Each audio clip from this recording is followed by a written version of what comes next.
Je pense sincèrement que pour débuter notre quête, pour comprendre comment l'emballage peut être plus durable et pour saisir l'impact environnemental, surtout celui à usage unique, il faut d'abord comprendre ce qui se passe en fin de vie, parce que c'est souvent les premières images qui nous viennent en tête. L'emballage comme un déchet.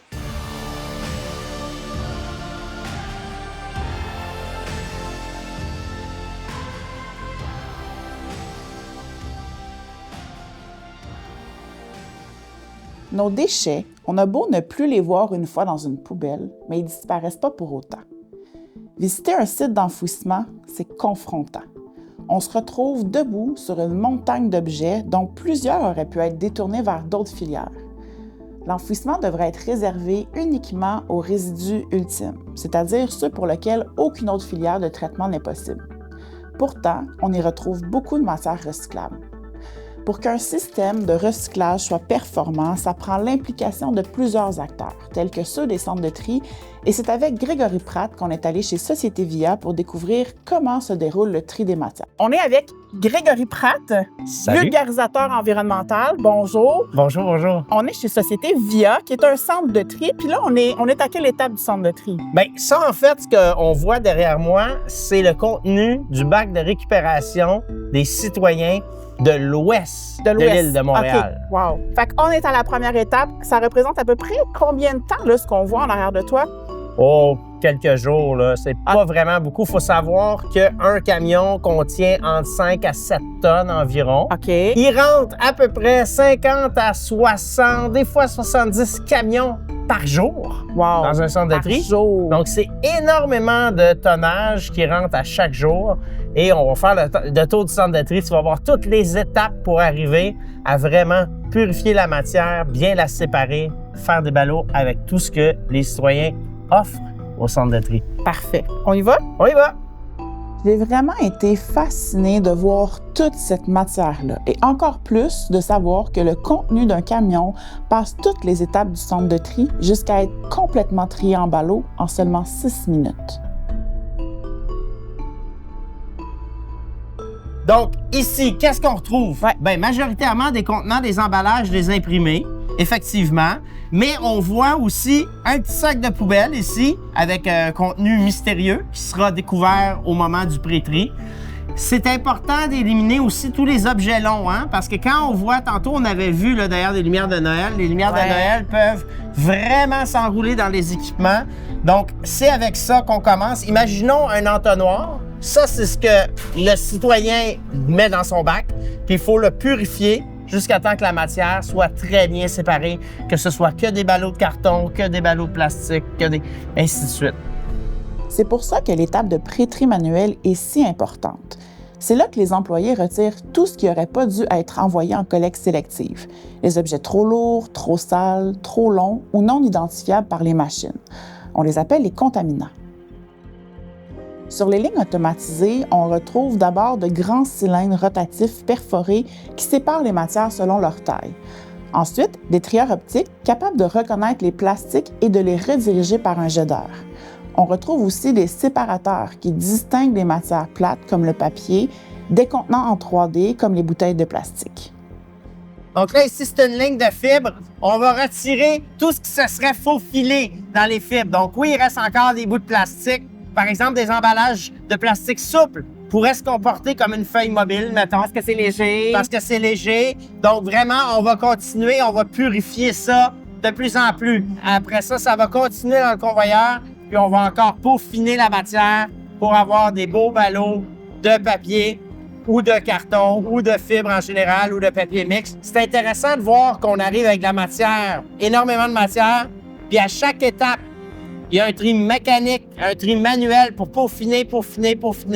Ça va être la magie à l'opère quand on voit le ballot final. Puis tout ça dans un but d'avoir le plus de chances possible que cette matière-là soit prise en charge puis qu'il y ait un recycleur qui la jette et compagnie. Exactement. En fait, c'est une question de débouché, c'est une question de qualité, c'est une question de marché. La recyclabilité, c'est un tout. Donc, c'est un travail d'équipe. C'est entre autres pour cette raison qu'on insiste autant sur l'importance du monomatière en emballage, pour éviter les erreurs de tri mécanique qui pourraient contaminer les lots et ainsi réduire la qualité et donc la valeur des matières recyclées. Les contaminants qu'on voit, des couches, des vêtements, des souliers, du matériel électronique, des batteries, des pièces mécaniques. Donc, des contaminants, c'est beaucoup. En fait, les contaminants, c'est ce qui aurait dû être mis ailleurs, soit à l'écocentre ou soit dans une autre filière de récupération. Comme là, il y a un truc de plomberie qui vient de passer. Ça, il y a beaucoup de monde qui dit c'est en métal, me le mettre au bac. C'est pas le bon réflexe, c'est contenant, emballage imprimé. Ça, c'est vraiment important. On discute souvent que c'est important d'éduquer les consommateurs. Par contre, les consommateurs ont rarement le choix de l'emballage qu'on leur met entre les mains. Et c'est à eux que reviennent de poser le bon geste de tri en fin de vie. Il y a eu une modernisation de la collecte sélective en janvier 2025 et c'est Éco-entreprise Québec qui orchestre sa mise en place. Jusqu'au 31 décembre 2024, on était dans ce qu'on appelle un régime de compensation. Donc, les producteurs déclaraient chez Éco-entreprise Québec les emballages et les imprimés qui sont mis sur le marché en termes de quantité de matière et l'argent qui est collecté était reversé à Recycle Québec qui avait la responsabilité de redistribuer les sommes aux municipalités pour financer les coûts nets municipaux de la collecte sélective. On est passé d'un régime de compensation à une responsabilité élargie des producteurs. Jusqu'à la fin de 2024, les municipalités pouvaient refuser certaines matières sur leur territoire. Maintenant, on parle d'harmonisation contenant emballage et imprimé. Un point, c'est tout à l'échelle du Québec. Donc, harmonisation de la collecte, harmonisation et standardisation au niveau des pratiques de tri, parce qu'on veut avoir la même qualité de ballot au Québec, à Montréal qu'en région. Maintenant qu'on sait que ce sont tous les contenants, emballages et imprimés qui sont acceptés au bac à la grandeur du Québec, qu'est-ce qui advient des ballots de matière une fois triés? Après que la matière a fait tout le tour du centre de tri pour être bien triée, alors on fait des ballots de chacune des matières. Donc, c'est vraiment des ballots de 4 pieds par 4 pieds, comme on voit. Donc, de métal, de plastique, de carton, de papier, toutes les matières qui sont acceptées au bac, on fait des ballots. Après ça, les ballots sont acheminés chez des recycleurs et des conditionneurs pour pouvoir redevenir de nouvelles matières. Par exemple, le carton, avec ça, on pourrait faire des barquettes pour les œufs. OK. Donc, avec du métal, on pourrait refondre le métal et refaire du métal. Je regarde les ballots. Là, ici, on a des ballots de papier. Oui. Que ce soit du papier, du plastique, selon toi, qu'est-ce que le consommateur peut faire pour améliorer, aider un peu les étapes de tri?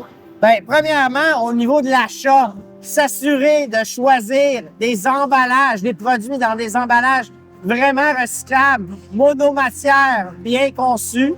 Après ça, poser le bon geste en le mettant dans le bac. Si c'est un conteneur d'emballage imprimé, ça va dans le bac de récupération. On vide ses contenants, ça c'est important. On défait ses boîtes, on les met à plat. C'est à peu près les étapes de base. On pourrait aller plus loin, mais juste ça, ça va aider vraiment les centres de tri et les recycleurs locaux. Un grand merci, Grégory, pour ton aide, ton expertise. Merci pour l'invitation. On comprend maintenant mieux ce qui se passe avec les emballages en fin de vie. Ce ne sont plus des objets, mais des matières. Il faut alors voir le bac bleu comme un bac de récupération, pas encore de recyclage. Il sert à collecter les contenants, emballages et imprimés qui sont ensuite envoyés au centre de tri et orientés vers des conditionneurs. Beaucoup de matières pourraient être recyclées.